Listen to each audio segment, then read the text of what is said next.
les personnes qui dérangeaient les enfants spirituels, qui les perturbaient, qui les insultaient pour que leur colère monte, pour qu'eux, ils se fâchent avant de perdre leur chemin et que vous soyez contents.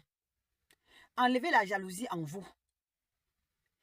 Et essayez d'aider vous, ce qu'un membre de votre famille devient, que vous voyez qu'il y a ça sur lui, que de vous moquer, oh tu es folle, oh tu es ceci, ou tu es cela, oh c'est les sectes. Même si ta soeur est partie entrer dans quelque chose qui ne va pas, toi tu ne vas pas dire que ma soeur, on fait comment, appeler les autres membres de famille, dire que concerter ou non pour voir ce qui ne va pas sur notre soeur, ça va devenir une insulte. Vous-même, vous ne voyez pas que vous êtes le diable en personne, parce qu'on parle du diable, le diable n'existe pas, c'est chacun qui est diable.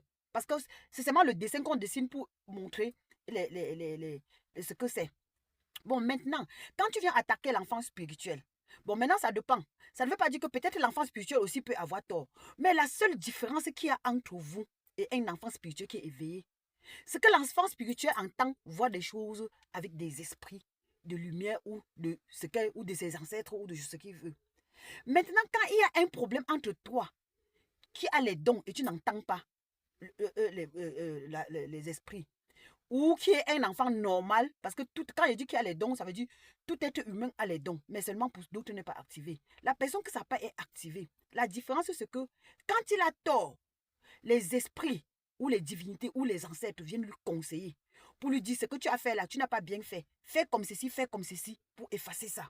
À chaque fois, il s'est effacé. Mais toi alors, qui viens lui chercher, même si tu pars chez quelqu'un, un spirituel, pour qu'il t'explique ce que tu vas faire, tu ne comprendras pas. Tu ne pourras pas arriver à comprendre. Donc, vous resterez toujours perdant du début à la fin. Donc, les personnes qui attaquent les enfants spirituels, c'est juste pour vous dire que vous devez apprendre à avoir une sagesse que essayez d'éviter que les mauvaises énergies qui vous animent pour que vous allez vous disputer ou vous bagarrer ou haïr les gens pour rien.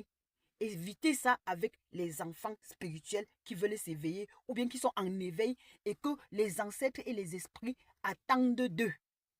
Attendent d'eux pour servir les gens ou doivent passer, les esprits doivent passer par eux pour servir les gens. C'est de ça qu'il s'agit. Donc, mon numéro de téléphone, c'est le 0032 478 265 845. Au pire des cas, mon numéro de téléphone est dans ma page TikTok, épinglé au premier épinglage. Ma page TikTok, c'est Reine de Dieu 23. Et tout le monde devait faire sa réincarnation. Que tu sois enfant spirituel ou que tu ne sois pas enfant spirituel, faites votre réincarnation vivante. C'est ça qui va vous aider à sortir, même à faire des